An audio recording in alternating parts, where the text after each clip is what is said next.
স্বাগত দীপ্ত আন্তর্জাতিক সংবাদে। আপনাদের সঙ্গে আছি আমি লুৎফা ফৌজিয়া।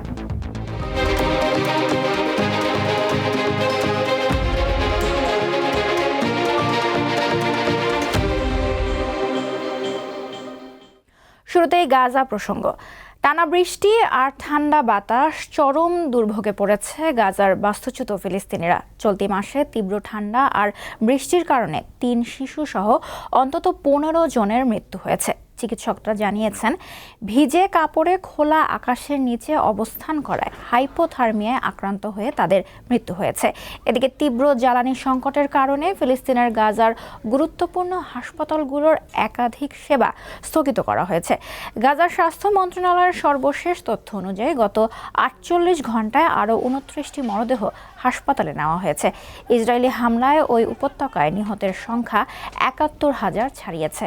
আহতের সংখ্যা ১,৭১,০০০-এর বেশি।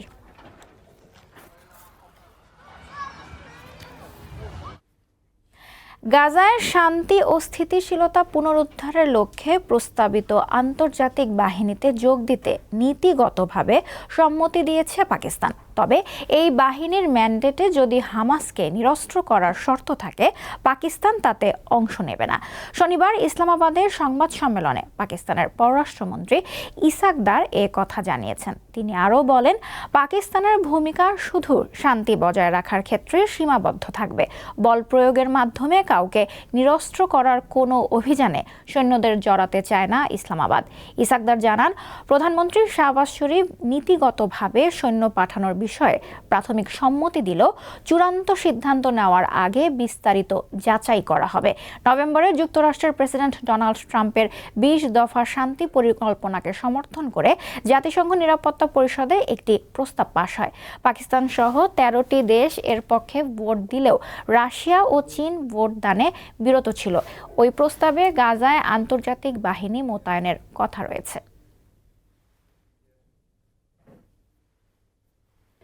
ইসরায়েল, যুক্তরাষ্ট্র ও ইউরোপ মিলে ইরানের বিরুদ্ধে সর্বাত্মক যুদ্ধ চালাচ্ছে বলে অভিযোগ করেছেন দেশটির প্রেসিডেন্ট মাসুদ পেজেশকিয়ান। যুক্তরাষ্ট্রের প্রেসিডেন্ট ডোনাল্ড ট্রাম্পের সঙ্গে সাক্ষাৎ করতে শিগগিরই ওয়াশিংটন সফরে যাচ্ছেন ইসরায়েলের প্রধানমন্ত্রী বেনিয়ামিন নেতানিয়াহু। এর মধ্যেই শনিবার ইরানের প্রেসিডেন্ট এই অভিযোগ করলেন। তিনি হুঁশিয়ারি দিয়ে বলেন, আবার হামলা হলে আগের চেয়ে বেশি শক্ত জবাব দেবে তেহরান। তিনি বলেন, ইরানের সর্বোচ্চ ধর্মীয় নেতা আয়াতুল্লাহ আলী খামেনি দেশটির যুব সমাজকে প্রতিরোধের শক্তি হিসেবে তুলে ধরেছেন। শান্তি চুক্তি চূড়ান্ত করার জন্য যুক্তরাষ্ট্রের প্রেসিডেন্ট ডোনাল্ড ট্রাম্প ও ইউক্রেনের প্রেসিডেন্ট ভলোদিমির জেলেনস্কির মধ্যে হতে যাওয়া বৈঠকের আগের রাতে রাজধানী কিয়েভে ড্রোন ও ক্ষেপণাস্ত্র হামলা চালিয়েছে রাশিয়া। এতে অন্তত ২ জন নিহত হয়েছে। হামলার কারণে শহরের প্রায় ১/৩ এলাকায় বিদ্যুৎ সরবরাহ বন্ধ হয়ে গেছে। শনিবার ভোর থেকে কিয়েভে বিমান হামলার সতর্কতা জারি ছিল। এ সময় রাশিয়ার ব্যালিস্টিক ক্ষেপণাস্ত্র ও ড্রোন হামলায় পুরো শহর কেঁপে ওঠে। ইউক্রেনের প্রেসিডেন্ট ভলোদিমির জেলেনস্কি বলেছেন, হামলার সময় প্রায় ৫০০টি ড্রোন এবং ৪০টি ক্ষেপণাস্ত্র দিয়ে জ্বালানি অবকাঠামো ও বেসামরিক স্থাপনা লক্ষ্য করে আঘাত হানা হয়েছে।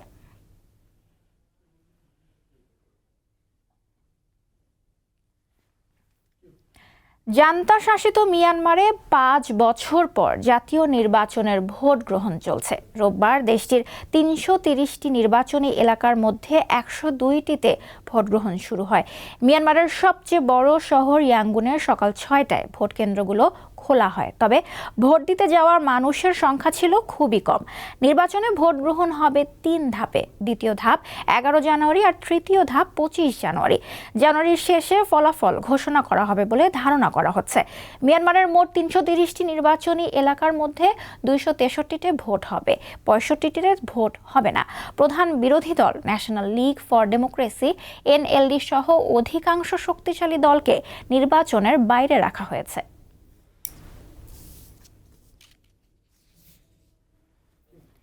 ব্রিটিশ সরকারের চাপের মুখে অ্যাঙ্গোলা ও নামিবিয়া অবৈধ অভিবাসী ও অপরাধীদের ফেরত নিতে রাজি হয়েছে। ব্রিটেনের স্বরাষ্ট্র দপ্তর শনিবার এ তথ্য জানিয়েছে। যে দেশগুলো ব্রিটেনের সঙ্গে সহযোগিতা করতে ব্যর্থ হয় তাদের জন্য ভিসা সুবিধা সীমিত করা হয়েছে।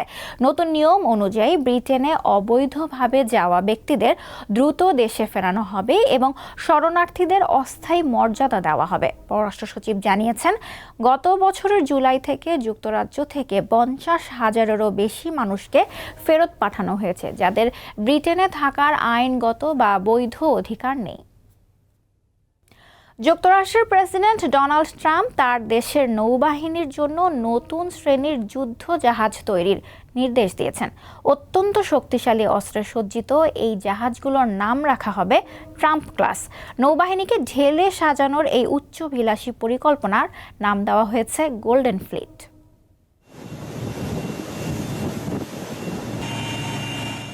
জানুয়ারিতে হোয়াইট হাউসের ক্ষমতা ফিরে পাওয়ার পর থেকেই ডোনাল্ড ট্রাম্প তার দেশের জাহাজ শিল্পকে টেনে তোলার কথা বলে আসছেন।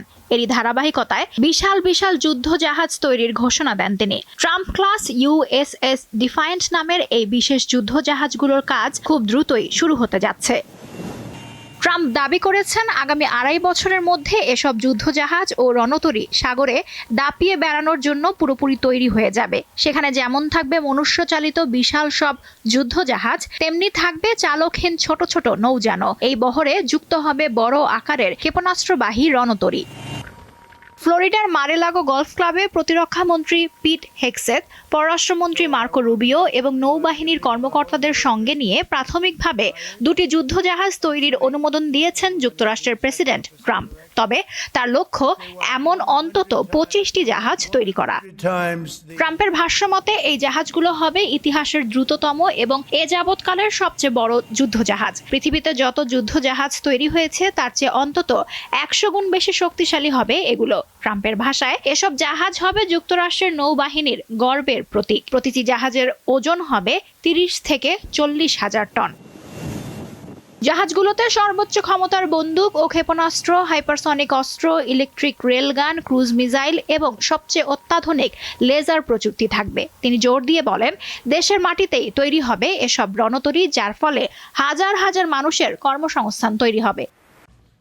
যুক্তরাষ্ট্রের নৌবাহিনীর প্রধান জানিয়েছেন, লোহিত সাগর থেকে শুরু করে ক্যারিবীয় অঞ্চল পর্যন্ত যুক্তরাষ্ট্রের যে অভিযান চলছে তাতে ছোট যুদ্ধ জাহাজের সংখ্যা চাহিদার তুলনায় বেশ কম। অর্থাৎ পানির নিচে বা ওপরে ছোট নৌযানের ঘাটতি এখন আর অস্বীকার করার উপায় নেই। অক্টোবরে ফিনল্যান্ডের সঙ্গে ট্রাম্প একটি চুক্তি করেছেন। দেশটি থেকে 11টি আইস ব্রেকার বা বরফ কাটার জাহাজ তৈরির উপকরণ কিনবে ওয়াশিংটন, যার 7টি তৈরি হবে যুক্তরাষ্ট্রের মাটিতে ফিনল্যান্ডের কারিগরি জ্ঞান ব্যবহার করে। সমুদ্রে যুক্তরাষ্ট্রের প্রধান প্রতিদ্বন্দ্বী চীন ক্রমেই এগিয়ে যাচ্ছে। চলতি বছর সারা বিশ্বের জাহাজ তৈরির যত ক্রয়াদেশ হয়েছে তার শতকরা 60% বেশি গেছে চীনের দখলে। লুৎফা ফৌজিয়া, দীপ্ত, বার্তাকক্ষ। চীনের হারবিনে চলছে ঐতিহ্যবাহী তুষার উৎসব।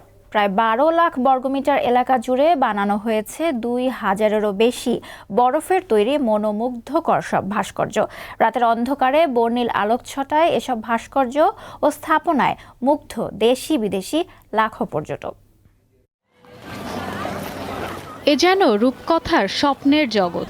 এক পাশে বিশাল আকৃতির প্রাসাদ, অন্য পাশে দিগন্তজোড়া পার্ক, চারপাশ আলো ঝলমলে। পাখির চোখে দেখলে মনে হবে সত্যি হয়তো বাস্তবে এসে ধরা দিয়েছে রূপকথার গল্পের কোনো এক ওয়ান্ডারল্যান্ড। দেখতে অবিশ্বাস্য হলেও সত্যি, চোখ ধাঁধানো এই ওয়ান্ডারল্যান্ডের প্রতিটি স্থাপনাই তৈরি বরফ দিয়ে।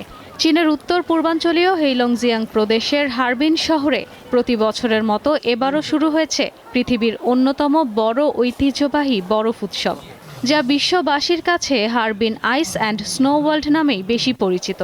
এবার 27তম বছরে পদার্পণ করেছে এই স্নো ফেস্টিভ্যাল। বরফ কেটে বিশাল আকৃতির প্রমাণ সাইজের ভবন এবং অন্যান্য বিখ্যাত স্থাপনা নির্মাণ এই উৎসবের বিশেষত্ব।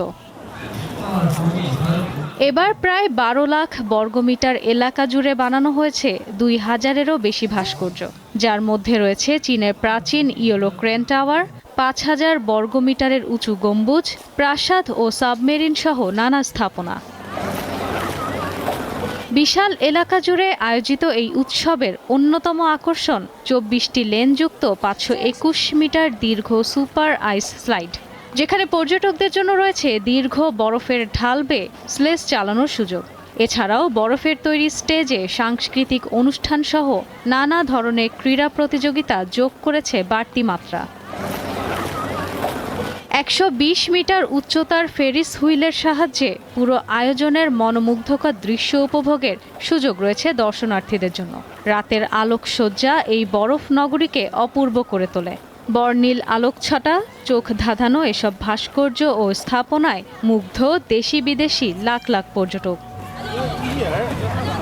এবারের উৎসবে বরফের তৈরি স্থাপনাগুলোর সংখ্যা আরও বাড়ানো হয়েছে। স্থাপনাগুলো তৈরি করতে ব্যবহার করা হয়েছে 4 লাখ কিউবিক মিটার বরফ ও তুষার।